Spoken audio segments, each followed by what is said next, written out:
రాజగోపాల్ రెడ్డి గారు. ధన్యవాదాలు అధ్యక్ష.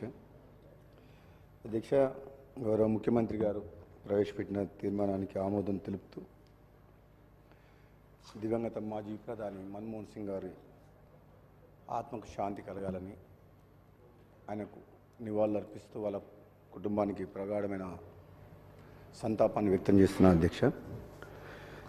ఈ కాలాతీతమైంది కాబట్టి చాలామంది సభ్యులు మాట్లాడినారు కాబట్టి ఎక్కువ లోతుకు పోకుండా నాకంటే ముందు మాట్లాడిన గౌరవ ముఖ్యమంత్రి గారు మరియు మంత్రివర్యులు ప్రతిపక్ష సభ్యులు డాక్టర్ మన్మోహన్ సింగ్ గారు ప్రధానిగా 10 ఏళ్ల పాటు పారదర్శకంగా దేశాన్ని ఏ విధంగా పరిపాలించారు, ఎంతటి గొప్ప నిర్ణయాలు తీసుకుంటూ దేశ అభివృద్ధి కోసం, ప్రజా సంక్షేమం కోసం, దేశ సమగ్రత కోసం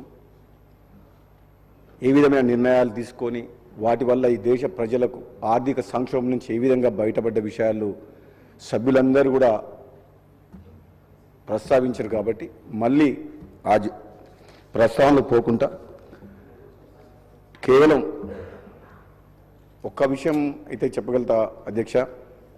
జీవితంలో అందరికీ రాదేమో అటువంటి అవకాశం మన్మోహన్ సింగ్ గారు ప్రధానమంత్రిగా ఉన్నప్పుడు 2009 నుంచి 14 వరకు పార్లమెంట్ సభ్యునిగా ఉండడం,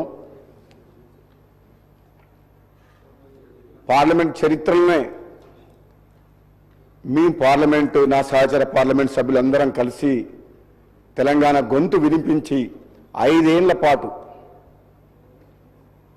కేంద్ర ప్రభుత్వం ఉన్నా సరే ప్రధానమంత్రి ఎదుటనే ఆయన ముందరనే స్వయంగా సోనియా గాంధీ గారు, ప్రణబ్ ముఖర్జీ ముందరే డైలీ వెళ్ళకపోయి తెలంగాణ గొంతు వినిపించే అవకాశం మాకు దొరకడం అనేది జీవితంలో అదృష్టంగా భావిస్తున్న అధ్యక్ష. నిజంగా ఒక విధంగా చెప్పాలంటే పార్లమెంట్ సభ్యులుగా ఎన్నుకున్న మా భువనగిరి నియోజకవర్గ ప్రజలకు తెలంగాణ ఇచ్చిన ఆ రోజు ప్రధానమంత్రిగా ఉండి తెలంగాణ బిల్లు పాస్ చేయించి తెలంగాణ రాష్ట్ర ప్రజల యొక్క చిరకాల కోరిక నెరవేర్చిన మన్మోహన్ సింగ్ గారి మన మధ్యన లేకపోయినా సరే చరిత్రలో ఎప్పటికి కూడా తన పేరు నిలిచిపోతుంది. మేమందరం కూడా దాన్ని అదృష్టంగా భావిస్తున్నాం అధ్యక్ష.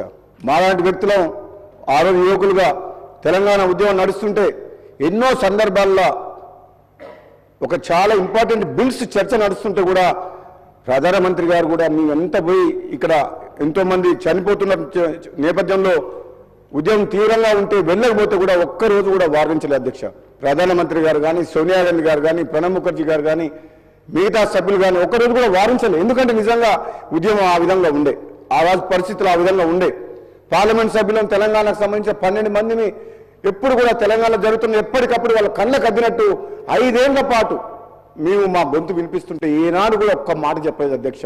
ఎన్నో సందర్భాల్లో మా బాధ తెలుస్తున్నందుకు ఇక తెలంగాణలో ఉన్న పరిస్థితులు ఎప్పటికప్పుడు ప్రధానమంత్రి గారికి తెలియజేసే అవకాశం మాకు దొరికేది అధ్యక్ష. ఎప్పుడు అపాయింట్మెంట్ అడిగినా మేము ఎంపీలం పోయి కూర్చొని మాట్లాడితే నిజంగా గొప్ప మా మహానుభావుడు మన మధ్యన లేకపోయినా సరే ఆయన మా బాధ వినేవాడు అధ్యక్ష.